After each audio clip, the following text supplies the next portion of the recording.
கர்த்தருடைய பரிசுத்த நாமம் மகிமைப்படுவதாக. நாம் கலாத்தியர்கள் நிருபத்தை வாசித்து தியானித்துக் கொண்டிருக்கிறோம். அப்போஸ்தலனாகிய பவுல் தன்னுடைய முதல் மிஷனரி பயணத்திலே இந்த கலாத்திய நாட்டிற்கு செல்கிறார். அங்கே சுவிசேஷத்தை அவர் பிரசங்கிக்கிறார். நீங்க முதல் மிஷனரி பயணம் என்று சொல்லுகிறப்ப அப்போஸ்தலர் 13, 14 ஆகிய அதிகாரங்களிலே வரும். அந்த காலகட்டத்திலே அந்த பகுதிகளிலே சுவிசேஷம் அறிவிக்கப்பட்டு ஜனங்கள் ரட்சிக்கப்பட்டு சபை உருவானதை அப்போஸ்தலர் நடபடிகள்ல நாம் தெளிவாக பார்க்க முடியும். காலங்கள் செல்ல செல்ல கர்த்தராய் இயேசு கிறிஸ்துவை விசுவாசித்து மீட்கப்பட்ட கர்த்தருடைய பிள்ளைகள் தவறான உபதேசத்திற்கு கீழ்ப்படிந்து கிறிஸ்துவை விட்டு விலகி மோசையினுடைய நியாயப்பிரமாணங்கள் சட்டதிட்டங்களுக்கு கீழ்ப்படிவதன் மூலமாகத்தான் நாம் மீட்படைய முடியும், ரட்சிப்படைய முடியும் என்கிற அந்த போதனைக்குள்ளாக அது வருகிறார்கள். இதை பவுல் கேள்விப்படுகிறப்ப இந்த 4ஆம் அதிகாரத்துல அவர் துவக்கத்தில் அவர்கள் மத்தியில எப்படி ஊழியம் செய்தார் என்பதை எடுத்து சொல்லுகிறார். அதான் ரொம்ப ஆச்சரியமான ஒரு காரியம். பவுல் ஒரு பெரிய அப்போஸ்தலன். கர்த்தர் அவரை தாயின் வயிற்றிலிருந்து பிரித்தெடுத்தார், அவரை பயன்படுத்தினார். அவர் சொல்கிறார், நான் எப்படி உங்கள் மத்தியிலே ஊழியம் செய்தேன் என்று சொல்கிறார். 13வது வசனம், 4:13. உங்களுக்கு தெரிஞ்சிருக்கிறபடி நான் சரீர பலவீனத்தோடு முதலாந்தரம் உங்களுக்கு சுவிசேஷத்தை பிரசங்கித்தேன். ஒரு தேவ மனுஷன் தன்னுடைய சரீர பலவீனத்தை ஒத்துக்கொள்ளுகிறதை பார்க்கிறேன் இல்லையா? அப்ப சுவிசேஷத்தை அவர் அறிவிக்கிறப்ப சொல்றார், முதலாவது நான் உங்களுக்கு என்னுடைய சரீர பலவீனத்தோடு உங்களுக்கு சுவிசேஷத்தை பிரசங்கித்தேன். இன்னைக்கெல்லாம் சொல்றாங்க இல்ல, நாங்க எல்லாம் ஆண்டவராய் இயேசு கிறிஸ்துவை விசுவாசிக்கிறோம், நம்பினா உனக்கு எந்த பலவீனம் இருக்காது, எப்பவுமே நீங்க ஆரோக்கியமா இருப்பீங்க, நோயே வராது அப்படின்னா சொல்லக்கூடிய பவுல் சொல்றாரு, நான் சரீர பலவீனத்தோடு உங்களுக்கு சுவிசேஷத்தை பிரசங்கித்தேன் முதலாம் தரம். அது ஒரு பெரிய ஒரு உண்மைதானே, உண்மையை ஒத்துக்கொள்ளுதல் இல்ல. ரொம்ப ஆச்சரியமான ஒரு காரியம். நாம் மனிதர்கள் இந்த சரீரத்திலே வாழ்கிறோம். இந்த சரீரம் மண்ணுக்கு போக வேண்டியதுதான். அதுக்கு பெரிய மேன்மையான இது ஒண்ணும் கிடையாது. சரி, பைபிள்ல சொல்லப்பட்டிருக்கிறது இந்த சரீரமானது அற்ப சரீரம் என்று சொல்லப்படுறது, வைல்ட் பாடி. காலங்கள் போக போக இவைகள் எல்லாம் என்ன செய்யும் அப்படின்னா, ஒவ்வொரு சரீரத்தில் உள்ள செல்கள் குறைந்து குறைந்து எல்லாம் வீக்னஸ் ஆகிட்டு தான் இருக்கும். இதை நாம் புரிந்திருக்க வேண்டும். அதான் சொல்லப்பட்டு நான் சரீர பலவீனத்தோடு சுவிசேஷத்தை பிரசங்கித்தேன் என்று சொல்லுகிறார் இல்லையா? ஒத்துக்கொள்ளுதல் இல்லையா? நம்ம சொல்லுவோம். ஆனால் ஆவிக்குரிய வாழ்க்கையில பவுல் ரொம்ப ஸ்ட்ராங்கான மனிதர், அது நமக்கு தெரியுது. அவருடைய பேச்சிலே, அவருடைய எழுத்திலே, அவருடைய ஊழியத்தை பார்க்கிறப்ப ஆவிக்குரிய வாழ்வில உள்ளான மனுஷன்ல நல்ல ஸ்ட்ராங்கான பலனுள்ளவர். ஆனால் சரீரத்தில் அவர் பலவீனம் உள்ளவர். 1 கொரிந்தியர் 2ஆம் அதிகாரம் முதல் 3 வசனங்கள் படித்து பாருங்கள். 1 கொரிந்தியர் 2ஆம் அதிகாரம் முதல் 3 வசனங்கள். சகோதரரே, நான் உங்களிடத்திலே வந்தபோது தேவனை பற்றிய சாட்சியை சிறந்த வசனிப்போடாவது ஞானத்தோடாவது அறிவிக்கிறவனாக வரவில்லை. இயேசு கிறிஸ்துவை சிலுவையில் அறையப்பட்ட அவரையே அன்றி வேறு ஒன்றையும் உங்களுக்குள்ளே அறியாது இருக்க தீர்மானித்திருந்தேன். அல்லாமலும் நான் பலவீனத்தோடும் பயத்தோடும் மிகுந்த நடுக்கத்தோடும் உங்களிடத்தில் இருந்தேன். பலவீனத்தோடு பயத்தோடு மிகுந்த நடுக்கத்தோடு இல்ல, இது நமக்கு நல்ல ஒரு பாடம். நம்ம மனிதர்கள் என்பதை எப்பொழுது நாம் அறிந்திருக்க வேண்டும். நம்ம ஒரு சரீரத்துக்குள் வாழ்ந்து கொண்டிருக்கிற இந்த சரீரத்துல பலவீனம் வரும். அதை நாம் மற்றவர்களுக்கு சொல்லுகிறப்ப நாமும் மற்றவர்களைப் போல பாடுள்ள மனுஷர்கள் தான், ஆனால் கர்த்தர் நம்மை பயன்படுத்துகிறார் என்பதை ஜனங்கள் புரிந்து கொள்வார்கள். ஜனங்கள் நம்மை விட்டு போக மாட்டாங்க. இதை நாம் அறிந்திருக்கிறோம். நம்முடைய வேதனைகளை, கஷ்டங்களை, சரீரத்தில் உள்ள காரியங்களை இவரிடத்துல சொல்லுகிறப்ப அவர்களும் நம்மை போல், நாமும் அவர்களைப் போல பாடுள்ளவர்கள், எங்களுக்கும் சரீரத்தில் வேதனை இருக்கிறது என்று சொல்லுகிறப்ப அவர்களை உணர்ந்து கொள்வதற்கு நம்மாலே முடியும். நாங்க சூப்பர் நேச்சுரல் பீயிங் யாரும் சொல்லிட்டு இருக்க கூடாது இல்லையா? அதான் பவுல் சொல்றாரு, நான் பலவீனத்தோடு முதலாந்தரம் உங்களுக்கு சுவிசேஷத்தை பிரசங்கித்தேன். 14வது வசனத்துல, அப்படி இருந்தும் என் சரீரத்தில் உண்டாயிருக்கிற சோதனையை நீங்கள் அசட்டை பண்ணாமலும் அரோசியாமலும் தேவதூதனை போலவும் கிறிஸ்து இயேசுவை போலவும் என்னை ஏற்றுக்கொண்டீர்கள். அவர் சரீரத்தில் பலவீனமா இருந்ததை அநேகர் அசட்டை பண்ணவில்லை. பாத்தீங்களா? தேவதூதரை போலவும் கிறிஸ்துவை போலவும் அவரை ஏற்றுக்கொண்டார்களாம். அவருடைய சரீரத்தில் இருந்த பலவீனம் மற்றவர்கள் அவரிடத்தில் வருவதற்கு தடையாக இருக்கவில்லை. ஆனால் அவர் பிரசங்கித்த சுவிசேஷத்தின் அடிப்படையில அவரை இயேசு கிறிஸ்துவை ஏற்றுக்கொள்வது போல ஏற்றுக்கொண்டார்கள் என்று சொல்லப்படும். அப்படிப்பட்டவர்கள் இப்ப கிறிஸ்துவை விட்டு வழி விலகி போகிறது ரொம்ப ஆச்சரியமான ஒரு காரியம். கள்ள உபதேசத்துக்கு, தவறான உபதேசத்திற்கும் அப்படின்னு சொல்றாரு இல்லையா? 15வது வசனத்தில் சொல்லப்பட்டிருக்கு பாருங்க, வாசிங்க. அப்பொழுது நீங்கள் கொண்டிருந்த ஆனந்த பாக்கியம் எங்கே? உங்கள் கண்களை பிடுங்கி எனக்கு கொடுக்க கூடுமானால் அப்படியும் செய்திருப்பீர்கள் என்று உங்களுக்கு சாட்சியாய் இருக்கிறேன். அப்ப பவுல் அந்த பகுதியில போய் சுவிசேஷத்தை அறிவித்த வேளையில அவரை கிறிஸ்துவை போல ஏற்றுக்கொண்ட விதம், அவருடைய பலவீனத்தை அவர்கள் வெறுக்கவில்லை, சரீர பலவீனத்தை. அது சொல்லப்பட்டு அது ஒரு பெரிய சந்தோஷமாக இருந்ததா நினைத்து பார்க்கிற பிள்ளை. கர்த்தருடைய வார்த்தையை அவர்கள் ஏற்றுக்கொண்ட விதம், பவுல் பிரசங்கித்த விதம், கர்த்தருக்கு அவர்கள் நின்ற விதம், அது அந்த ஆனந்த பாக்கியம் எங்கே? உங்க கண்களை பிடுங்கி எனக்கு கொடுக்க கூடுமானால் அப்படியும் செய்திருப்பீர்கள் என்று உங்களுக்கு சாட்சியாக இருக்கிறேன் என்று சொல்ல. சிலவர் சொல்றாங்க பவுலுடைய வீக்னஸ், அதாவது சரீர பலவீனம் என்பது அவருடைய கண் பார்வை மங்குறது, அதனாலதான் சொல்றாங்கன்னு அப்படி சொல்றாங்க. ஆனா நமக்கு அது தெரியல. ஆனா ஒரு சரீரத்துல பலவீனம் உள்ளவர் தான், அதுல சந்தேகம் இல்லை. பல 2 கொரிந்தியர்லாம் நீங்க படிக்கிறப்ப தோற்றத்தில் பவுல் வந்து ரொம்ப கவர்ச்சியா இருக்க மாட்டார், ஆனா பேச்சுல ரொம்ப ஸ்ட்ராங்கா இருப்பார், எழுத்துல ரொம்ப இதா இருப்பார். அப்படிப்பட்ட பவுலை கர்த்தர் பயன்படுத்தி தான் சொல்ற, நான் பலவீனமாக இருந்தேன் என்று இல்லையா. அந்த ஆனந்த பாக்கியம் எங்க போச்சு பாருங்க. அதாவது சாத்தானுடைய ஒரு தந்திரத்தை நீங்கள் அறிந்து கொள்ள வேண்டும். அவனுக்கு மிக முக்கியமான தந்திரம் என்ன அப்படின்னா, நம்முடைய மனதை நாம் கிறிஸ்துவின் மீது வைத்திருக்கக்கூடிய அந்த பற்றை அவன் குறைக்க பார்ப்பான் எப்பவுமே. இது நீங்கள் புரிந்திருக்க வேண்டும். வேற எல்லாம் நம்ம எல்லாமே ஊழியம் செய்துட்டு இருப்போம், எல்லாமே செய்துட்டு இருப்போம், பைபிள் பிரசங்கம் பண்ணிட்டு இருப்போம், அப்புறம் செய்ய வேண்டிய கடமைகள், ஊழியங்கள், அதெல்லாம் நிறைய செய்துட்டு இருப்போம். ஆனா அவனுக்கு வேலை என்னன்னா, நாம் கிறிஸ்துவின் மீது கொண்டிருக்கக்கூடிய அந்த மன உறுதியை அவன் கெடுக்க பார்ப்பான். 2 கொரிந்தியர் 11ஆம் அதிகாரத்துக்கு நீங்க வருகிறப்ப அப்போஸ்தலனாகிய பவுல் சொல்றாரு பாருங்க. 2 கொரிந்தியர் 11ஆம் அதிகாரத்துல அழகா சொல்லுகிறார். எப்படி சொல்றாரு பாருங்க. 1வது வசனத்தில் படிக்கலாம் பாருங்க. என் புத்தியினத்தை நீங்கள் சற்றே சகித்தால் நலமாய் இருக்கும். என்னை சகித்தும் இருக்கிறீர்களே. நான் உங்களை கற்புள்ள கன்னியாக கிறிஸ்து என்னும் ஒரே புருஷனுக்கு ஒப்பு கொடுக்க நியமித்தபடியால் உங்களுக்காக தேவ வைராக்கியமான வைராக்கியம் கொண்டிருக்கிறேன். ஒரு அழகான ஒரு ஓமை சொல்லுது. அதாவது சபை இயேசு கிறிஸ்து ரத்தத்தினாலே மீட்கப்பட்டவர்கள் கிறிஸ்துவுக்கு நியமிக்கப்பட்ட கற்புள்ள கன்னி. என்கேஜ்மெண்ட் முடிஞ்சது. இப்ப நம்ம எல்லாம் கிறிஸ்துவுக்கு நியமிக்கப்பட்ட கன்னி. இப்ப திரும்ப கிறிஸ்து இனி ஒரு நிச்சயம் முடிந்து விட்டது என்று சொன்னால் அந்த மணமகளுடைய கவனம் யாருக்கு மேல இருக்கும்? எப்ப நாம் நிச்சயம் பண்ணப்பட்ட மகன் வந்து இல்லாட்ட மணமகன் வந்து என்னை தன்னுடைய வீட்டுக்கு அழைத்து செல்வார் என்பதுதான் மிக கவனம். வேற எதையும் பற்றி அவங்க கவலைப்பட மாட்டாங்க. ஆனா சாத்தான் என்ன செய்யறான் பாருங்க. 3வது வசனம்.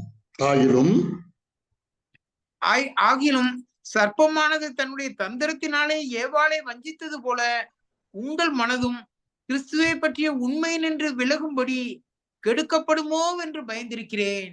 கிறிஸ்துவை பற்றிய உண்மையிலிருந்து நம்முடைய மனதை சாத்தான் கெடுத்து விடுவார். எப்படி சர்ப்பமானது தன்னுடைய தந்திரத்தினாலே ஏவாளை வஞ்சித்தது போல. ஆனால் நிறைய பிரசங்கம் எல்லாம் பண்ணுவாங்க, டாபிக் எல்லாம் பேசுவாங்க. ஆனா நம்ம கேட்கணும், அவங்க கிறிஸ்துவை குறித்து என்ன பேசுகிறார்கள், கிறிஸ்துவுக்கு முக்கியத்துவம் கொடுக்கிறாங்கன்னா கிறிஸ்துவோட அவருடைய உறவு சரியா இருக்கான்னு பார்க்கணும். கிறிஸ்துவை பற்றி உண்மையில் இருந்து அது எப்படி பாருங்க. சாத்தா என்ன செய்யறான்? 4வது வசனம். எப்படி எனில் உங்களிடத்திலே வருகிறவன் நாங்கள் பிரசங்கியாத வேறொரு இயேசுவை பிரசங்கித்தான் ஆனால், அல்லது நீங்கள் பெற்றிராத வேறொரு ஆவியையும் நீங்கள் ஏற்றுக்கொள்ளாத வேறொரு சுவிசேஷத்தையும் பெற்றீர்கள் ஆனால் நன்றாய் சகித்திருப்பீர்களே. அப்போஸ்தலர் பிரசங்கிக்காத ஒரு இயேசுவை பிரசங்கம் பண்ணுவாங்க. அதனாலதான் இன்றைக்கு நம்ம பிரசங்கம் எல்லாம் கேட்கிறப்ப இந்த இயேசு கிறிஸ்துவை பற்றி பிரசங்கிக்கிறார்கள்னா அவர்கள் அப்போஸ்தலர் பிரசங்கித்த இயேசு கிறிஸ்துவை பிரசங்கிக்கிறார்களா, இல்லாவிட்டால் வேறு புதிய இயேசு கிறிஸ்துவை பிரசங்கிக்கிறாங்களா? அப்போஸ்தலர் பிரசங்கித்த இயேசு கிறிஸ்து பைபிள் படிக்கிறப்பதான் தெரியும் இல்லையா. அதே மாதிரி வேற ஆவி, வேதத்துல வந்து பரிசுத்த ஆவியானவர், ஆவி என்ன பரிசுத்தவரை பற்றி சொல்றாங்களா? இல்ல, வேறே சுவிசேஷம். இந்த 3ஐயும் சொல்லி நம்முடைய மனதை கிறிஸ்துவை பற்றி உண்மையிலிருந்து கெடுப்பது இந்த உலகத்தில் நடந்து கொண்டிருக்கிறது. அதான் கலாத்தியருக்கு நடந்த காரியம். இப்ப பவுல் என்ன சொல்றாரு பாருங்க. இப்ப எடுத்து பாருங்க, கலாத்தியர் 4ஆம் அதிகாரத்துக்கு போகிறப்ப இல்லையா, நான் உங்களுக்கு சத்தியத்தை சொன்னதினால் உங்களுக்கு சத்துருவானேனோ. 16ஆம் வசனம். கர்த்தராகிய இயேசு கிறிஸ்துவை பிரசங்கிக்கிறார், சுவிசேஷத்தை பிரசங்கிக்கிறார், உண்மையை சொல்லுகிறார். ரட்சிப்பா இருக்கிற வழி கர்த்தராகிய இயேசு கிறிஸ்து தான். அவரை விசுவாசிப்பதனாலே நாம் தேவனுடைய பிள்ளைகளாகிறோம். பிள்ளைகளானால் தேவனுடைய வாரிசுகளாக மாறுகிறோம். ஆகவே கிறிஸ்துவோடு கூட நாம் அனைத்து ஆசீர்வாதங்களுக்கும் பண்புள்ளவர்களாகிவிட்டோம் அப்படின்னு அவர் பிரசங்கம் பண்றார். இப்ப உண்மையை சொன்னதுனால இப்ப சத்துருவாயிட்ட கள்ள போதகர்கள் வந்து பவுலை வெறுக்க வைக்கிறார்கள். பவுலை மட்டுமல்ல, பவுல் பிரசங்கித்த இயேசு கிறிஸ்து வேண்டாம் என்று சொல்லுகிறார்கள். இப்ப 17ஆவது வசனம் படிச்சு பாருங்க. அவர்கள் உங்களை நாடி வைராக்கியம் பாராட்டுகிறார்கள். ஆகிலும் நல்மனதோடே அப்படி செய்யாமல் நீங்கள் அவர்களை நாடி வைராக்கியம் பாராட்டும் பொருட்டு உங்களை புறம்பாக்க விரும்புகிறார்கள். இப்ப பவுல் சுவிசேஷத்தை அறிவித்து கர்த்தராகிய இயேசு கிறிஸ்துவை விசுவாசித்தவர்களை இப்ப வேற ஆட்கள் வந்து ஆண்டவராக இயேசு கிறிஸ்து ரட்சிப்புக்கு போதுமானவர் அல்ல, நீங்கள் மோசையினுடைய பிரமாணங்களை கை கொண்டால்தான் ரட்சிக்கப்படுவீர்கள் என்ற வேறு சுவிசேஷத்தை அவர்களுக்கு சொல்லுகிறார். அப்படி வந்தவங்களா இவங்க சொல்லுவாங்க, இவங்க எல்லாம் எங்க ஆட்கள் அப்படிம்பாங்க. அதான் சொல்லப்பட்டிருக்கிறது, அவர்கள் உங்களை நாடி வைராக்கியம் பாராட்டுகிறார்கள். நாங்க இத்தனை பேரை இங்க வழிக்கு கொண்டு வந்துட்டோம். முன்னால் அவங்க பவுலுடைய பிரசங்கத்துக்கு அவங்க கீழ்ப்படிஞ்சிருந்தாங்க, இப்ப அதையெல்லாம் விட்டுட்டு நாங்க சொன்னது கீழ்ப்படிஞ்சாங்கன்னு வைராக்கியம் பாராட்டிட்டு இருக்காங்க. இதெல்லாம் இதெல்லாம் பவுலுடைய காதுல போய் விழுது. நல்ல விஷயத்தில் வைராக்கியம் பாராட்டுவது நல்லதுதான், அதை நான் உங்களிடத்தில் இருக்கும் பொழுது மாத்திரமல்ல எப்பொழுதும் பாராட்ட வேண்டும். இப்ப ஜனங்களை கிறிஸ்துவை விட்டு வெளியே கொண்டு வந்துட்டு இவங்க மேன்மை பாராட்டுகிறாங்க, வைராக்கியம் பாராட்டுறாங்க. சோ நல்ல விஷயத்தில் வைராக்கியம் பாராட்ட வேண்டும். நான் இயேசு கிறிஸ்துவிலே வளர்கிறேன், அவர் மேல் கொண்டிருக்கிற விசுவாசத்திலே வளர்கிறேன், அவருடைய அன்பிலே நான் வளர்கிறேன், அவருடைய வார்த்தைக்கு நான் கீழ்ப்படுகிறேன் என்று சொன்னால் நல்ல விஷயம்.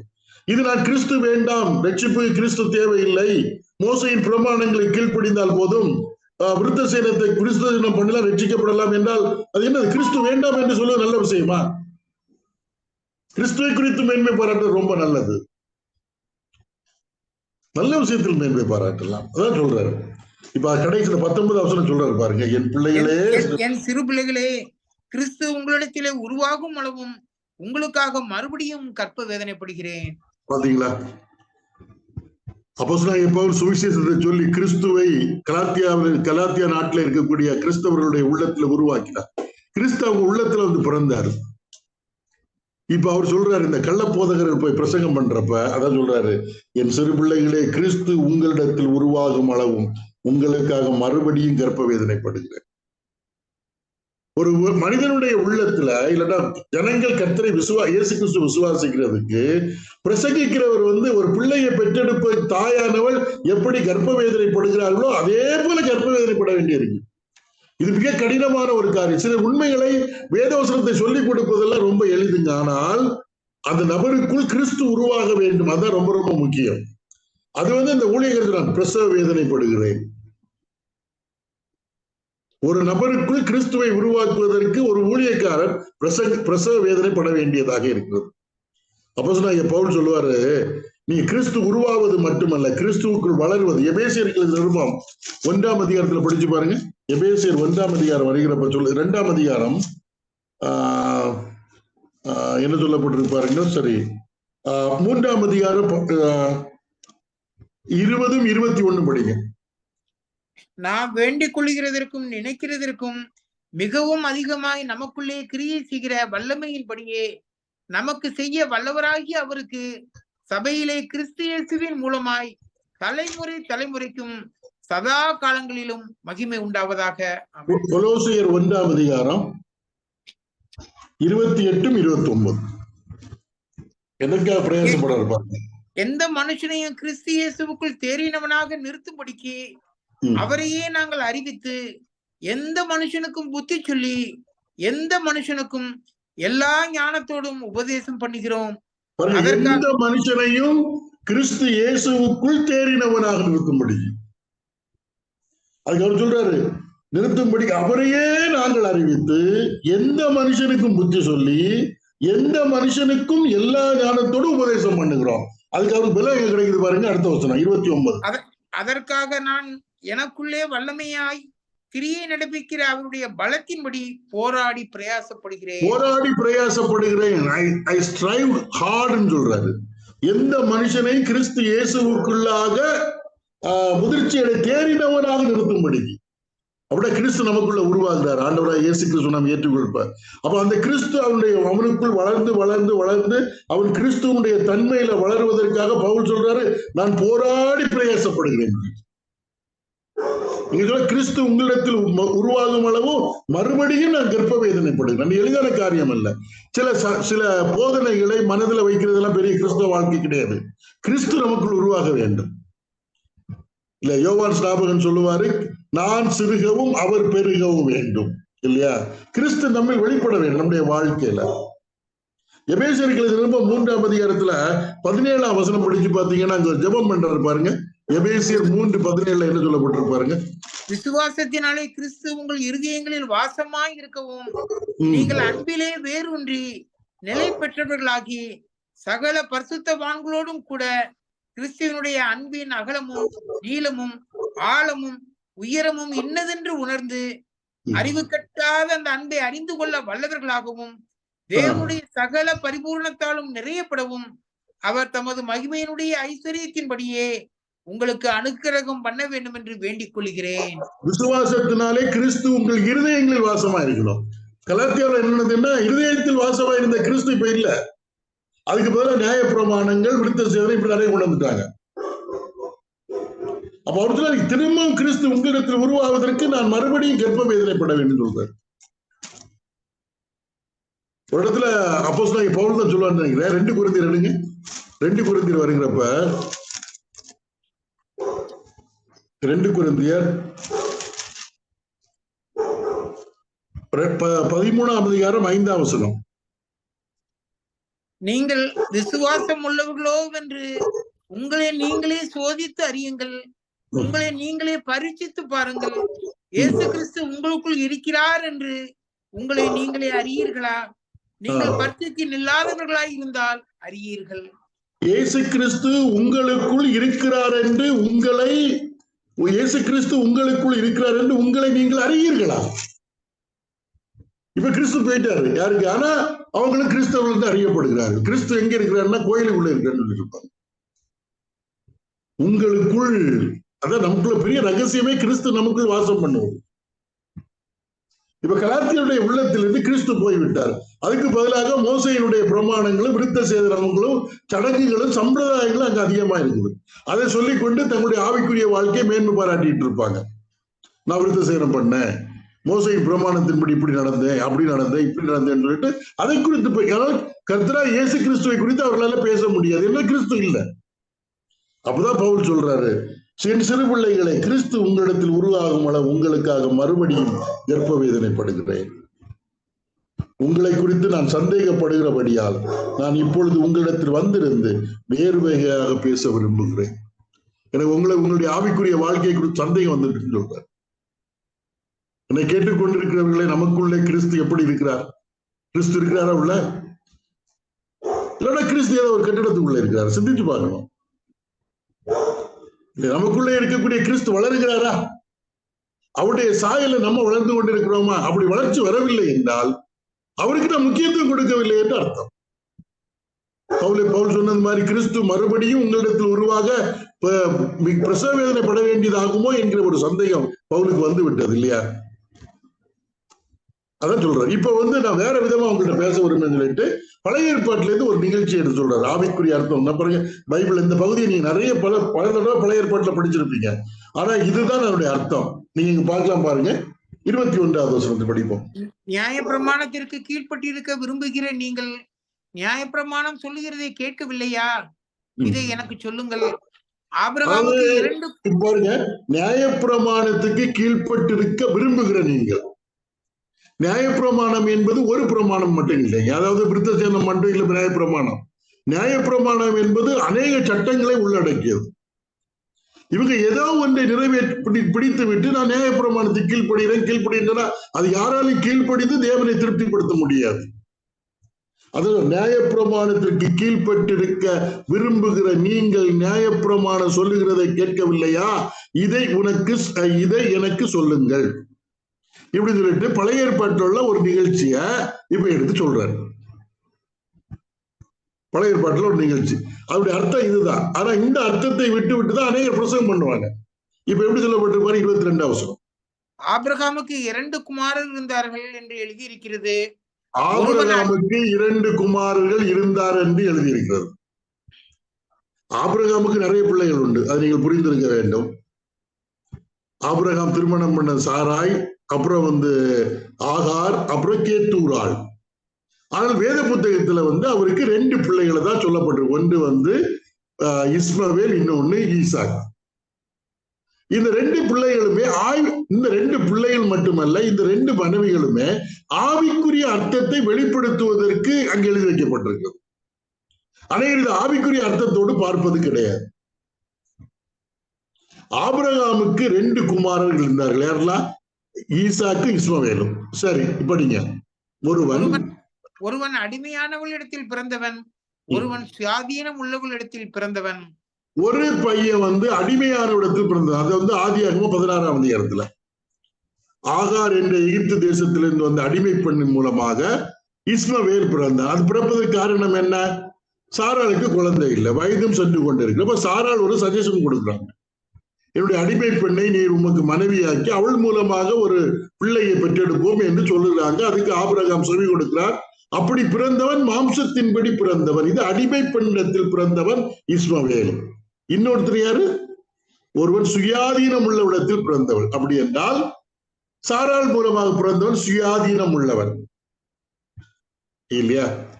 24 வசனம் படிங்க. 23. அடிமையானவளிடத்திலே பிறந்தவன் மாம்சத்தின்படி பிறந்தான், சுயாதீனம் உள்ளவளிடத்தில் பிறந்தவன் வாக்குத்தத்தத்தின்படி பிறந்தான். புரிந்து கொள்ள வேண்டும். அடிமையான இடத்தில் பிறந்த மாம்சத்தின்படி பிறந்தான்னா திடீர்னு சாராளுக்கு ஒரு யோசனை தொடங்கி. நீங்க படிச்சு பாருங்க, ஆதியாகமம் 16ஆம் அதிகாரம். மாம்சத்தின்படி பிறக்கிறது. ஏன்னா தேவன் ஏற்கனவே உன்னை பழகி பெருக பண்ணு சொல்லியிருக்காரு. அதுக்கு அவசரப்பட்டு விட்டு இவர்கள் தங்களுடைய சொந்த புத்தியை சார்ந்து செய்கிறது. அதான் மாம்சத்தின்படி பிறகு 16ஆம் அதிகாரத்துல 1ஆம் வசனம். ஆபிரகாமுடைய மனைவியாகிய சாராளுக்கு பிள்ளை இருந்தது. எகிப்து தேசத்தாலாகிய ஆகார் என்னும் பேர் கொண்ட ஒரு அடிமை பெண் அவளுக்கு இருந்தாள். சாராய் ஆபிரகாமை நோக்கி, நான் பிள்ளை பெறாதபடிக்கு கர்த்தர் என் கற்பத்தை அடைத்திருக்கிறார், என் அடிமை பெண்ணோட சேரும், ஒருவேளை அவளால் என் வீடு கட்டப்படும் என்றால் சாராயின் வார்த்தைக்கு ஆபிரகாம் செவி கொடுத்தான். சரி, இது மாம்சத்தின்படி பிறந்த பிள்ளை இல்லையா? அதுக்கு முன்னாலேயே 15ஆம் அதிகாரத்துல எல்லாம் கர்த்தர் சொல்வாரு, உன்னுடைய சந்ததியை வானத்து நட்சத்திரத்தை போலவும் பூமி மணலத்தை கடற்கரை மணலத்தை பெருக பண்ண வேண்டும். அப்ப இதுக்கு இடைப்பட்ட காலத்துல காத்திருப்பதற்கு முடியாமல் சாரா ஒரு ஆலோசனை கொடுக்குறாங்க. இதான் மாம்சத்தின்படி இஸ்மவேல் பிறந்தான். அப்ப மாம்சத்தின்படி பிறந்த பிள்ளை இஸ்மவேல். இப்ப அடுத்து சொல்லப்பட்டிருப்பாருங்க, இந்த காலத்தில் வந்தீங்கன்னா, அடிமையானவிடத்தில் பிறந்தவன் மாம்சத்தின்படி பிறந்தான், சுயாதீனம் உள்ளவிடத்தில் பிறந்தவன் வாக்கு தத்தத்தின்படி பிறந்தான். ஈசாக்கு எப்படி பிறந்தான்? கர்த்தர் சொன்னாரு, குறிப்பிட்ட காலத்துல ஒரு உற்பத்தி காலத்துல சாராள் ஒரு குமாரனை பெறுவார், அதன்படி 10 மாதம் கழித்து குழந்தை. தேவனுடைய வார்த்தையின்படி பிறந்தவங்க சுயாதீனம் உள்ளவர். நீங்க ரோமருக்கு எழுதினமோ 9ஆம் அதிகாரம் 9வது வசனம். ரோமர் 9:9. அது என்ன வாக்குத்தத்த வசனம்? வார்த்தையாவது, குறித்த காலத்திலே வருவேன், அப்பொழுது சாராள் ஒரு குமாரனை பெறுவாள் என்பதே. அப்ப வாக்குத்தத்தத்தின்படி பிறந்த பிள்ளை ஈசாக், மாம்சத்தின்படி பிறந்த பிள்ளை யாரு? இஸ்மவேல். இன்னும் சொல்ல போனா வசனத்தின்படி பிறந்தவன் ஈசாக், மாம்சத்தின்படி பிறந்தவன் இஸ்மவேல். அதனாலதான் மறுபடி பிறத்தல் என்பது வசனத்தினால நடக்கணும். இதை புரிந்து கொள்ள வேண்டும். இதை இப்படியே வச்சுட்டு கீழே வாங்க, நீங்க பாத்தீங்கன்னா ஒரு வசனம் இருக்கு. 29ஆம் வசனம் படிங்க. ஆகிலும் மாம்சத்தின்படி பிறந்தவன் ஆவியின்படி பிறந்தவனை அப்பொழுது துன்பப்படுத்தினது போல இப்பொழுதும் நடந்து வருகிறது. அப்ப மாம்சத்தின்படி பிறந்த இஸ்மவேல் ஆவியின்படி பிறந்த ஈசாக்கை துன்பப்படுத்தினார். அப்ப ஆவியின்படி பிறத்தல், வசனத்தின்படி பிறத்தல் என்பது மறுபடி பிறத்தல். நீங்க யோவான் 3ஆம் அதிகாரம் படிச்சு பாத்தீங்கன்னா தெளிவா தெரியும். ஈசாக்கு ஆவியின்படி பிறந்தவன், தேவனுடைய வசனத்தின்படி பிறந்தவன், தேவனுடைய வாக்கு தத்தத்தின்படி பிறந்தவன். இந்த கலாத்தியர் 4 பாருங்க, 28வது வசனம் படிச்சு பாருங்க. சகோதரரே, நாம் ஈசாக்கை போல வாக்குத்தத்த பிள்ளைகளாய் இருக்கிறோம். ஈசாக்கை போல வாக்குத்தத்தத்தின் பிள்ளைகளாய் இருக்கிறோம். அப்படி என்றால் நாம் தேவனுடைய வசனத்தின்படி பிறந்தவர்களாய் இருக்கிறோம். அது யோவான் சுவிசேஷம் 3ஆம் அதிகாரத்துல, ஒருவன் மறுபடியும் பிறவாவிட்டால் தேவனுடைய ராஜ்யத்தை என்ன செய்ய மாட்டான்? காண மாட்டான். மறுபடி பிறக்கிறது எப்படி? தேவனுடைய வசனத்தினாலே பிறப்பது. தேவனுடைய வாக்குத்தத்தத்தின்படி பிறப்பது. அவங்கதான் மறுபடி பிறக்கிறோம். இப்ப ஈசாக்கு பழைய ஏற்பாட்டுல தேவனுடைய வசனத்தின்படி பிறந்தவன், ஆவியின்படி பிறந்தவன். இஸ்மவேல் மாம்சத்தின்படி பிறந்தவன். இதை ஒப்பிட்டு நம்ம படிக்கிறப்பதான் நமக்கு தெரியும் நம்ம வாக்குத்தத்தத்தின்படி பிறந்த வசனத்தின்படி பிறந்தவர்களா. சுவிசேஷம் நமக்கு தேவ சுவிசேஷம் நமக்கு அறிவிக்கப்பட்டு நாம் கர்த்தராகிய இயேசு கிறிஸ்துவை நாம் ஏற்றுக்கொள்ளுகிறப்ப மறுபடி பிறக்கிறோம். பேதுருக்களுக்கு நிருபம் எடுங்க. பேதுருக்களுக்கு நிருபம் 2 பேதுரு எடுங்க. 2 பேதுரு வாங்க. 2ஆம் அதிகாரம், இல்ல 1 பேதுரு 2ஆம் அதிகாரம். 1 பேதுரு 2ஆம் அதிகாரம். 1 பேதுரு 1ஆம் அதிகாரம் 23வது வசனத்தை படிப்போம். 1 பேதுரு அழிவுள்ள வித்தினாலே அல்ல, என்றென்றைக்கு நிற்கிறதும் ஜீவன் உள்ளதுமான தேவ வசனமாகிய அழிவில்லாத வித்தினாலே மறுபடியும் ஜெனிப்பிக்கப்பட்டிருக்கிறீர்கள். மறுபடி பிறந்தது எப்படி? அழிவுள்ள வித்தினாலே அல்ல, என்றென்றைக்கு நிற்கிறதும் ஜீவன் உள்ளதுமாகிய தேவ வசனமாகிய அழிவில்லாத வித்தினாலே மறுபடியும் ஜெனிப்பிக்கப்பட்டேன். நான் எப்படி மறுபடியும் ஜெனிப்பிக்கப்பட்டேன்? எனக்கு ஒரு நாள் ஒருவர் தேவ வசன சுவிசேஷத்தை அறிவித்தார்.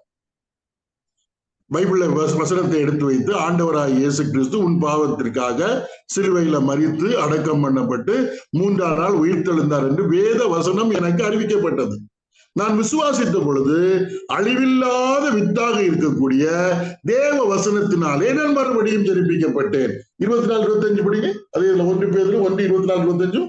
மாம்சமெல்லாம் புல்லை போலவும் மனுஷருடைய மகிமையெல்லாம் புல்லின் பூவை போலவும் இருக்கிறது.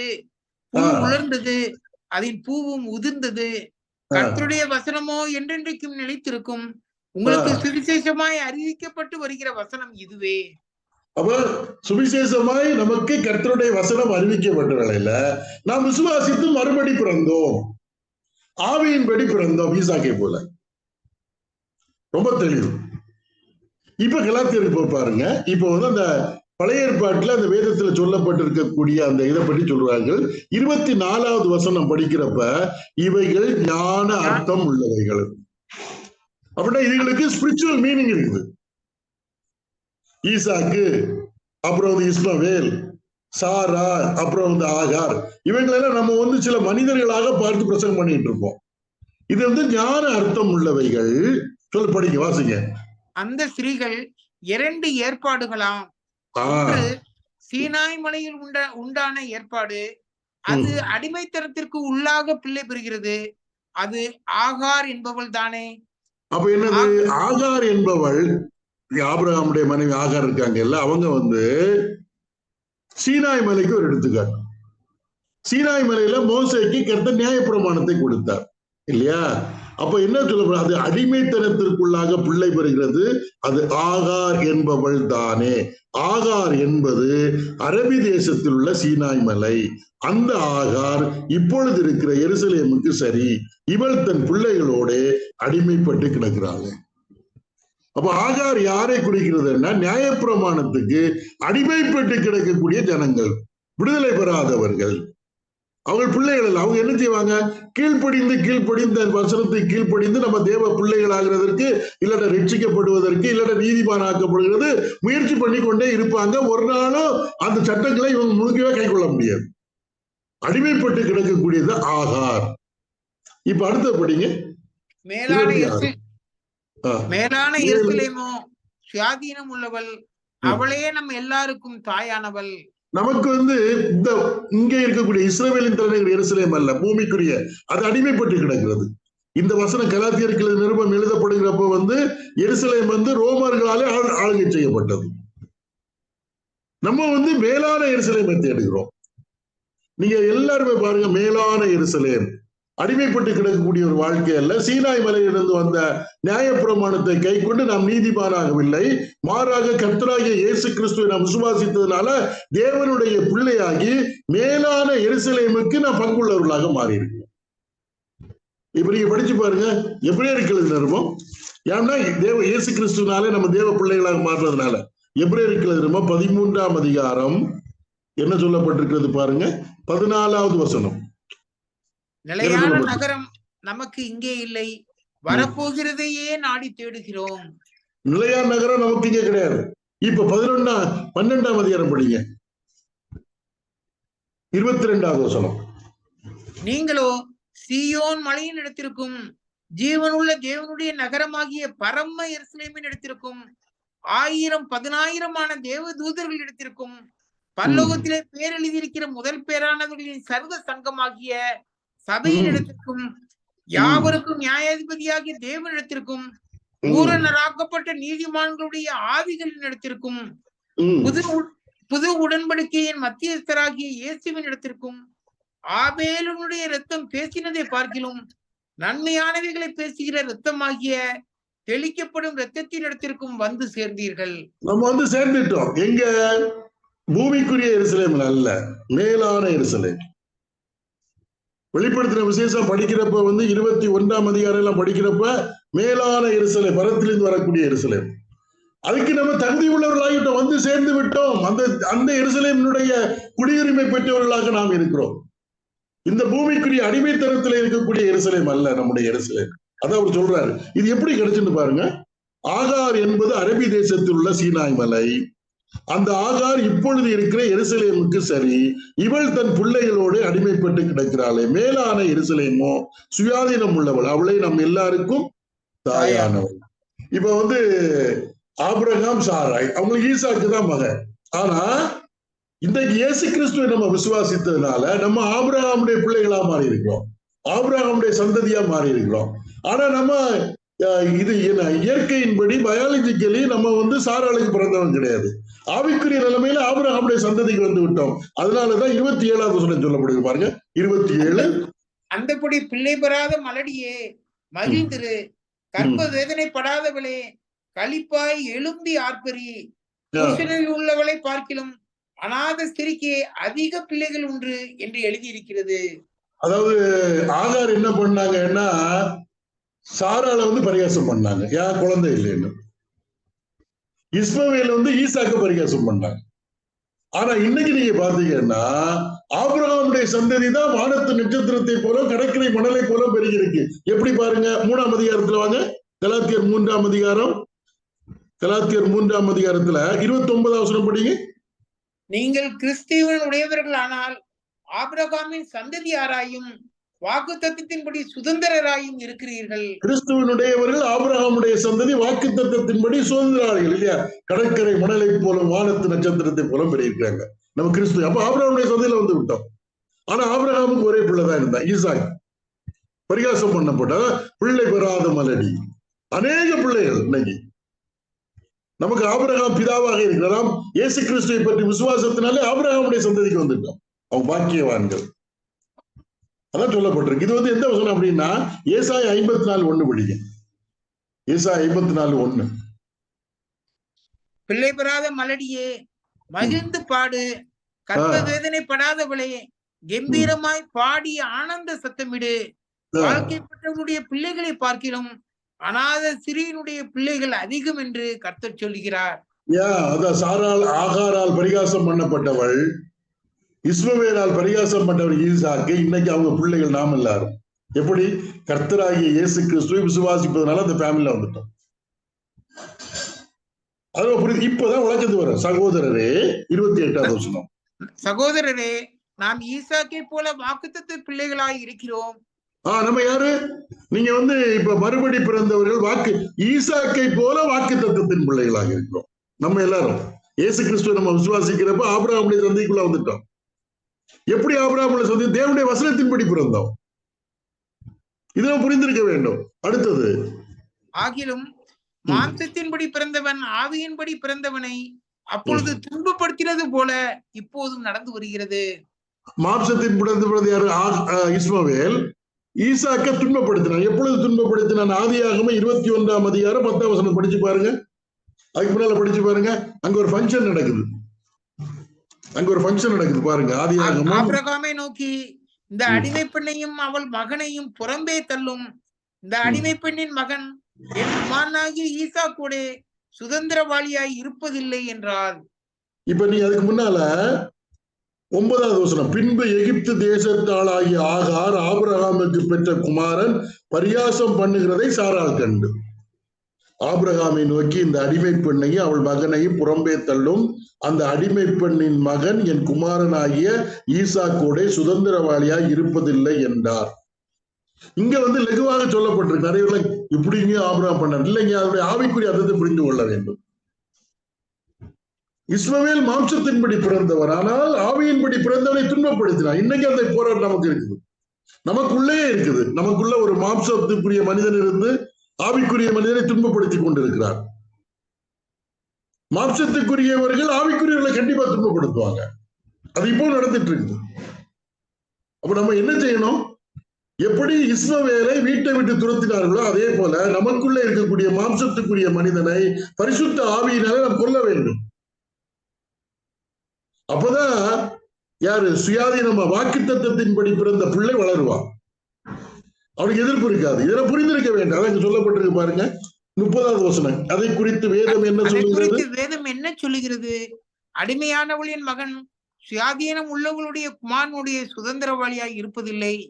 ஆகையால் அடிமையானவளையும் அவளுடைய மகனையும் புறம்பே தள்ளு என்று சொல்லுகிறது. இதுல என்ன கலாத்தியருக்கு சொல்றார் ஆவியானவர்? அடிமையானவன நியாயப்பிரமாணம் இல்ல. அந்த ஆகாரை குறித்து சொல்லுகிறப்ப சீனாய் மலையிலே உண்டான பிரமாணம் ஒன்றில் அதை நீ இது பண்ண, இல்லைன்னா ஈசாக்கின்படி வாக்குத்தத்தத்தின்படி பிள்ளைகளாகுங்க. இந்த ரெண்டையும் நீங்க வச்சீங்கன்னா சிக்கல் தான். எனக்கு இயேசு கிறிஸ்து வேணும், மோசையினுடைய பிரமாணத்துக்கு கீழ்ப்படி வேணும்னு சொன்னீங்கன்னா சிக்கல் தான். நம்ம வளரவே முடியாது.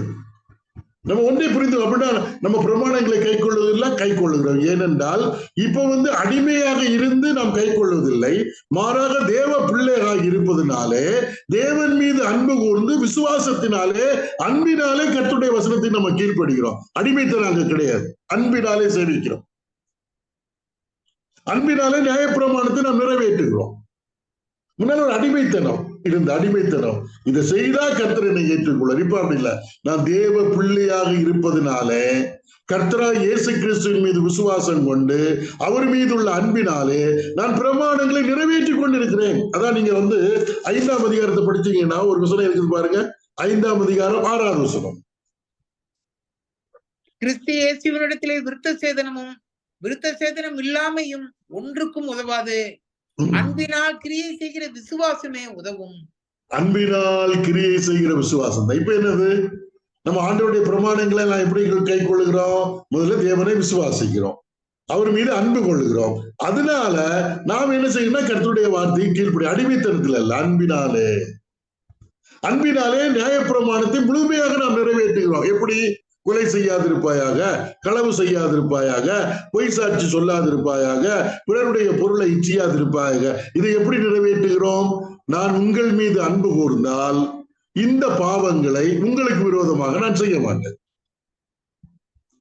நான் அன்பு கூறுகிறவருடைய பொருளை திருட மாட்டேன், அன்பு கூறுகிறவருக்கு விரோதமாக பொய் சாட்சி சொல்ல மாட்டேன், அன்பு கூறுகிறவருடைய பொருளை இச்சிக்க மாட்டேன், அன்பு கூறுகிறவருக்கு விரோதமாக விபச்சாரம் செய்ய மாட்டேன், எந்த தீங்கும் செய்ய மாட்டேன். இதனால அன்பு கூறுகிறேன். இப்ப அன்பினாலே நான் பிரமாணத்தை நிறைவேற்றுகிறேனே ஒழிய அடிமைப்பட்டு கஷ்டப்பட்டு நான் நிறைவேற்றவில்லை.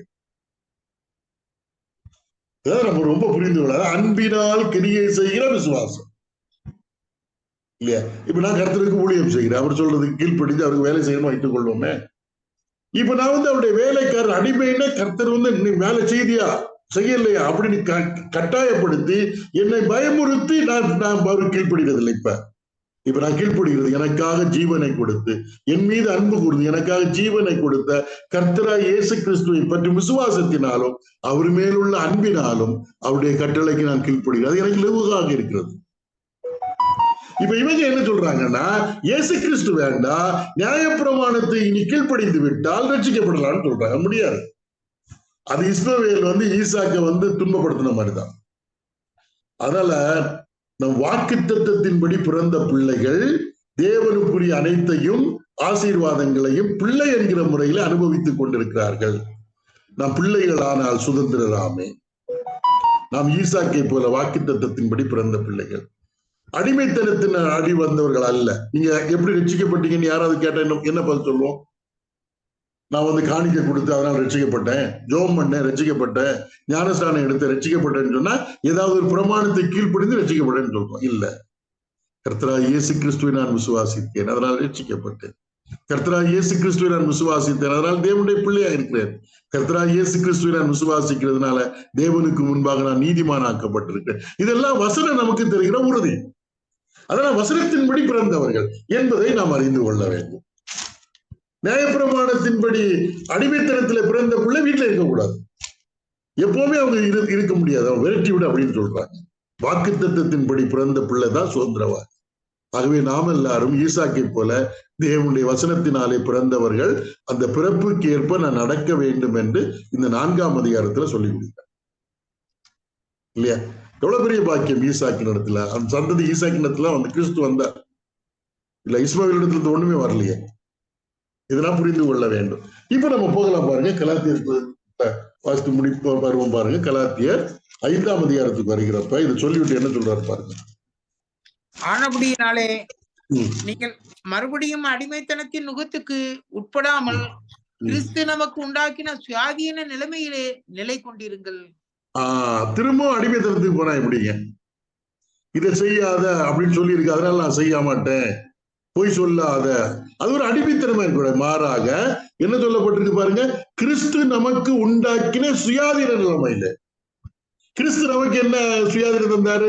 கிறிஸ்துவை ஏற்றுக்கொண்டதுனால நாம் தேவ பிள்ளைகளானோம். கிறிஸ்துவை ஏற்றுக்கொண்டதுனால தேவ அன்பு நம்முடைய இதயத்துல ஊட்டப்பட்டது. இப்ப கர்த்தருக்கு நம்ம கீழ்ப்படுகிறது எல்லாம் வந்து அவுட் ஆஃப் கம்பல்ஷன் கிடையாது, அவுட் ஆஃப் லவ். நான் இன்றைக்கு வேதத்தை படிப்பதும் வேதத்தை கற்றுக் கொடுப்பதும் வலுக்கட்டாயமாக அல்ல, கர்த்தர் என்ன வேலை வாங்கவில்லை, அவர் மீது உள்ள அன்பினாலே. அப்ப அதுல எனக்கு ஒரு லிபர்ட்டி இருக்குது. அப்போஸ்தலனாகிய பவுல் சொல்லுவார், கிறிஸ்துவின் அன்பு எங்களை நெருக்கி ஏவுகிறது அப்படின்னு சொல்றாரு. கிறிஸ்துவின் அன்பு எங்களை நெருக்கி ஏவுகிறது. அது என்னுடைய இதயத்துக்கு ஒரு பெரிய விடுதலையை தந்திருக்கிறது. அடிமைத்தனத்துக்கு அங்க இடமே கிடையாது. அன்பு எங்கே இருக்கிறதோ அங்க அடிமைத்தனத்துக்கு இடமே கிடையாது. ஆனா முன்னால் அப்படி இல்லை, அடிமைப்பட்டு கிடந்தோம். அதான் கிறிஸ்துவனுடைய சுயாதீனம். இன்றைக்கு அன்பு கூறுவதற்கு சுயாதீனம் இருக்கிறது, நன்மை செய்வதற்கு சுயாதீனம் இருக்கிறது, உண்மை பேசுவதற்கு சுயாதீனம் இருக்கிறது. இதெல்லாம் ஒரு காலத்துல நமக்கு ரொம்ப கஷ்டமாக இருந்தது. இப்ப இயேசு கிறிஸ்துக்குள்ள நமக்கு பிறருக்கு உதவி செய்வதற்குரிய சுயாதீனம் இருக்கிறது இல்லையா? நன்மையான காரியங்கள் செய்வதற்கான சுயாதீனம் இருக்கிறது. அதனால கிறிஸ்துவில் உள்ள சுயாதீனத்தில் நிலை கொண்டிருக்க நான் தேவனுடைய பிள்ளை ஆகிவிட்டேன். நான் பயப்பட வேண்டிய அவசியம் இல்லை. நான் கர்த்தர் மீது அன்பு கூறுகிறேன். அதனால அவருடைய கட்டளைகளுக்கு எல்லாம் நான் கீழ்ப்படுகிறேன். அது என்னுடைய மனதில எந்த இறுக்கத்தையும் கொண்டு வரவில்லை. இந்த பைபிள் ஸ்டடியில இருக்கிற எத்தனை பேர் வந்து அவுட் ஆஃப் கம்பல்ஷன், ஒரு இந்த 8ல இருந்து 9 மணி வரை உள்ள பைபிள் ஸ்டடியில இருந்துதான் ஆக வேண்டும் என்கிற நிலைமையில எத்தனை பேர் இருக்கிறோம்? அதே வேளையில கர்த்தராகிய இயேசு கிறிஸ்துவின் மேல் உள்ள அன்பினாலே எத்தனை பேர் இருக்கிறோம்? அப்படி அன்பினால் இருக்கிறவர்கள் சுயாதீனமா இருக்கிறாங்க. வேற வழி இல்லாம இந்த 8 மணிலிருந்து 9 மணி வரை நம்ம கண்டிப்பா இருந்துதான் ஆக வேண்டும் என்று இருக்கிறவர்கள் அவர்களுக்கு சுயாதீனம் கிடையாது. ஏதோ ஒரு பிரமாணம், யாராவது கேட்பாங்க ஏன் இன்னைக்கு பைபிள் ஸ்டடியில இருக்கல, இல்ல, நம்ம அவுட் ஆஃப் லவ். அதான் நமக்கு சுயாதீனம், சந்தோஷத்தோடு கூட. இப்ப பாருங்க 2வது வசனம் என்ன சொல்லப்பட்டிருக்கு. நீங்கள் விருத்த சேதனம் பண்ணி கொண்டால் கிறிஸ்துவினால் உங்களுக்கு ஒரு பிரயோஜனமும் இராது என்று பவுலாகிய நான் உங்களுக்கு சொல்லுகிறேன். இது எதுக்கு சொல்றாரு? அவங்க என்ன சொன்னாங்க அப்படின்னா, நீங்க ரட்சிக்கப்பட வேண்டும் என்றால் விருத்த சேதனம் பண்ணணும்னு சொல்றாங்க. அப்படி சொல்வது கிறிஸ்துவை வேண்டாம் என்று சொல்வது அர்த்தமாகும். அதான், நீங்கள் விருத்த சேதனம் பண்ணிக்கொண்டால் கிறிஸ்துவினால் உங்களுக்கு ஒரு பிரயோஜனமும் இராது என்று பவுலாகிய நான் உங்களுக்கு சொல்லுகிறேன். ஏன்னா அது இயேசு கிறிஸ்துவ வெளியே தள்ளியாச்சு. ஏன்னா யூதர்கள் வந்து சொல்றாங்க, நீங்க படிச்சு பாருங்க, அப்போஸ்தலர் 15ஆம் அதிகாரம் 1ஆம் வசனம், அப்போஸ்தலர் 15ஆம் அதிகாரம் 1ஆம் வசனம், ரட்சிக்கப்படுவதற்கு என்ன செய்யணும்? விருத்த சேதனம் பண்ணணும்னு சொல்றாங்க. அப்படின்னா இயேசு கிறிஸ்து வேண்டாம்னு சொல்றாங்க. படிங்க. சிலர் யூதேயாவிலிருந்து வந்து நீங்கள் மோசேயினுடைய முறைமையின்படியே விருத்த சேதனம் அடையாவிட்டால் ரட்சிக்கப்பட மாட்டீர்கள் என்று சகோதரருக்கு போதகம் பண்ணினார்கள். அப்படின்னா என்ன அர்த்தம்? இயேசு கிறிஸ்து வேண்டாம், அதான் இயேசு கிறிஸ்து வேண்டாம்னு சொல்றாங்க. அப்படி வேண்டாம் என்று சொல்வதற்கு பதிலாக என்ன சொல்றாங்கன்னா, விருத்த சேதனம் பண்ணாதான் நீங்க ரட்சிக்கப்படுவீங்க. நிறைய சொல்றேன், ஞானஸ்நானம் பண்ணாதான் நீங்க ரட்சிக்கப்படுவீங்க, காணிக்கை கொடுத்தா ரட்சிக்கப்படுவீங்க, மிஷனரிக்கு சப்போர்ட் பண்ணா ரட்சிக்கப்படுவீங்க. இதெல்லாம் சொல்ல சொல்ல என்ன அர்த்தம்னா, இயேசு கிறிஸ்து வேண்டாம் என்று நிராகரிக்கிறார்கள். ஊழியர் செய்தா ரட்சிக்கப்படுவீங்க, பைபிள் ஸ்டடி எடுத்தா ரட்சிக்கப்படுவீங்க. அப்படி என்ன அர்த்தம்னா, இயேசு கிறிஸ்து வேண்டாம். அதான் இதோ நீங்கள் விருத்தசேதனம் பண்ணி கொண்டால் கிறிஸ்துவினால் உங்களுக்கு ஒரு பிரயோஜனம் இராது என்று பவுலாகிய நான் உங்களுக்கு சொல்லுகிறேன். மேலும் அடுத்து பாருங்க, இந்த நியாயப்பிரமாணத்தினுடைய ஒரு சட்டம் 3 படிங்க. மேலும் விருத்தசேதனம் பண்ணிக் கொள்கிற எந்த மனுஷனும் நியாயப்பிரமாணம் முழுவதையும் நிறைவேற்ற கடனாளியாய் இருக்கிறான் என்று மறுபடியும் அப்படிப்பட்டவனுக்கு சாட்சியாக சொல்கிறேன். அதாவது நியாயப்பிரமாணத்தை கீழ்ப்படிய வேண்டும், அது முழுசும் கை கொள்ளணும். அது லெகுவாக இருக்கக்கூடிய ஒண்ணை மட்டும் எடுத்து வச்சுட்டு நீ விருத்தசேதனம் பண்ணுறீன்னா ரட்சிக்கப்படுவேன்னு சொன்னா மீதி உள்ள நியாயப்பிரமாணங்கள். ஆனா பைபிள் என்ன சொல்லுதுன்னா, நீ நியாயப்பிரமாணம் முழுவதையும் கீழ்ப்படியுமா சொல்லுது. அது யாருக்கும் முடியாது. ஒன்றில் தவறுனாலும் எல்லா தவறுனா அர்த்தம். ஆனா ஆண்டவர் நம்மால் நியாயப்பிரமாணத்தை முழுமையாக கீழ்ப்படிய முடியாது என்பதனாலதான் தேவன் தம்முடைய குமாரனை அனுப்பி நம்மை பாவத்திலிருந்து மீட்பதற்காக கல்வாரி சிலுவையில் அவர் மரித்து அடக்கம் பண்ணப்பட்டு உயிர்த்தெழுந்து அவரை விசுவாசிக்கிறவர்கள் ரட்சிக்கப்படுகிறார்கள், மீட்படைகிறார்கள், தேவனுக்கு முன்பாக நீதிமான் ஆக்கிறார்கள். விசுவாசத்தினாலே நீதிமான் பிழைப்பான் என்கிற மெய்யான சத்தியம் வெளிப்பட்ட பிறகு இன்னும் நீ நியாயப்பிரமாணத்துக்கு கீழ்ப்படிந்தால் தான் ரட்சிக்கப்படுவாய் என்று சொல்வது கர்த்தராகிய இயேசு கிறிஸ்துவை வேண்டாம் என்று நிராகரிப்பதற்கு சமம். அவர் சிலுவையில் மரித்தது நமக்கு ஒரு பிரயோஜனம் இல்லை என்பதற்கு சமம். அதனாலதான் பவுல் இவ்வளவு தீவிரமா சொல்றாரு, மறுபடியும் கிறிஸ்து உங்கள் இருதயத்தில் உருவாகும் அளவு நான் கற்ப வேதனைப்படுகிறேன் என்று சொல்லிட்டு சொல்கிறார். 4வது வசனம், நியாயப்பிரமாணத்தினாலே நீதிமான்களாக விரும்புகிற நீங்கள் யாவரும் கிறிஸ்துவை விட்டு பிரிந்து கிருபையை நின்று விழுந்தீர்கள். இப்ப பவுல்கிட்ட போய் கேட்போமே, ஐயா நீங்க இவ்வளவு வசனம் எல்லாம் பேசுறீங்களா, எப்படி பேசுறீங்கன்னு அவர் சொல்லுவாரு, நான் கிறிஸ்துவை விசுவாசிக்கிறேன் அதனாலே பேசுகிறேன். ஐயா நீங்க வாழ்கிறீர்களா, எப்படி வாழ்கிறீர்கள், எனக்கு என்னிடத்தில் அன்பு கூர்ந்து எனக்காக தம்முடைய ஜீவனை கொடுத்த குமாரனை பற்றி விசுவாசத்தினால் நான் பிழைக்கிறேன். எல்லாம் இயேசு கிறிஸ்து, எல்லா கர்த்தரா இயேசு கிறிஸ்து. அவர் தான் செய்து நிறைவேற்றின வேலை எதையுமே சொல்லவில்லை. ஏன்னா அதை சொன்ன கிறிஸ்துவை நம்ம நிராகரிக்கிறோம்னு அர்த்தம். இதனை புரிந்திருக்க வேண்டும். நம்முடைய சுயக்கிரியில நான் நம்பிக்கை வைக்காமல் கிறிஸ்துவின் மீது நம்பிக்கை வைத்து வாழ்வதுதான் கிறிஸ்துவ வாழ்க்கை. நியாயப்பிரமாணத்தினால் நீதிமான்களாக விரும்புகிற நீங்கள் யாவரும் கிறிஸ்துவை விட்டு பிரிந்து கிருபை நின்று விழுந்தீர்கள். நீங்க எப்ப என்னுடைய சுய முயற்சியினால நான் தேவனை திருப்திப்படுத்துவேன் என்று எப்ப சொன்னீங்களோ அப்பவுமே தேவ கிருபை வேண்டாம் என்று நீங்கள் சொல்லுகிறீர்கள். இயேசு கிறிஸ்து வேண்டாம் என்று சொல்லுகிறீர்கள். அது வாழ்க்கையில சாதிக்க முடியாத ஒரு காரியங்கிறது. 5வது வசனம், நாங்களோ நீதி கிடைக்கும் என்ற ஆவியை கொண்டு விசுவாசத்தினால் நம்பிக்கையோடு காத்திருக்கிறோம். நாங்கள் விசுவாசத்தோனால் நம்பிக்கையோடு காத்திருக்கிறவர்கள். கொரிந்தியர்களின் நிருபத்தில் சொல்லப்பட்டிருக்கு 2 கொரிந்தியர் 2ஆம் அதிகாரம் 2 கொரிந்தியர் 5ஆம் அதிகாரம் 2 கொரிந்தியர் 5ஆம் அதிகாரம் 2 கொரிந்தியர் 5ஆம் அதிகாரம் 6வது வசனம், நாம் தரிசித்து நடவாமல் விசுவாசித்து நடக்கிறோம். நாங்க விசுவாசித்து வாழுகிறோங்க. விசுவாசத்தோடு நாங்க இயேசு கிறிஸ்துவின் வருகைக்காக காத்து கொண்டிருக்கிறோம். அவருடைய 2வது வருகைக்காக அவர் மீது கொண்ட விசுவாசத்தினால் நாங்கள் காத்து கொண்டிருக்கிறோம். விசுவாசத்தினாலே கர்த்தராகிய இயேசு கிறிஸ்துவிலே எங்களுக்கு அளிக்கப்பட்டிருக்கிற வாக்குத்தத்தங்கள் நிறைவேறுவதற்கு நாங்கள் காத்து கொண்டிருக்கிறோம். அதான் இங்க சொல்லப்பட்டிருக்கிறது, நாங்களோ நீதி கிடைக்கும் என்று. எந்த நீதி? தேவனுக்கு முன்பாக நாங்கள் குற்றவாளிகள் இல்லை என்கிற அந்த தீர்ப்பு கிடைக்கும் என்று ஆவியை கொண்டு விசுவாசத்தினால் நம்பிக்கையோடு காத்திருக்கிறோம். விசுவாசத்தினால இயேசு கிறிஸ்து வருவார். கிறிஸ்துவுக்குள் மரித்தவர்கள் முதலாவது எழுந்திருப்பார்கள்.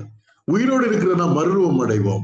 இவ்விதமாய் நாம் என்றென்றைக்கு கர்த்தரோடு இருப்போம். இதெல்லாம் வேத புத்தகம் சொல்லப்பட்ட உண்மை. அதெல்லாம் நிறைவேறுவதற்காக விசுவாசத்தோடு காத்து கொண்டிருக்கோம்.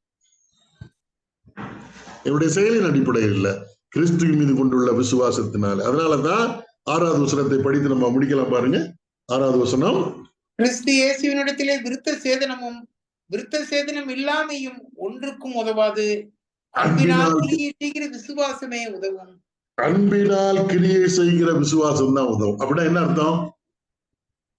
எந்தெந்த காரியங்கள் கர்த்தர் மீது அன்பு கொண்டு நாம் செய்கிறோமோ அதுதான் கிறிஸ்துவனுடைய சமூகத்துல கணக்கிடப்படும்.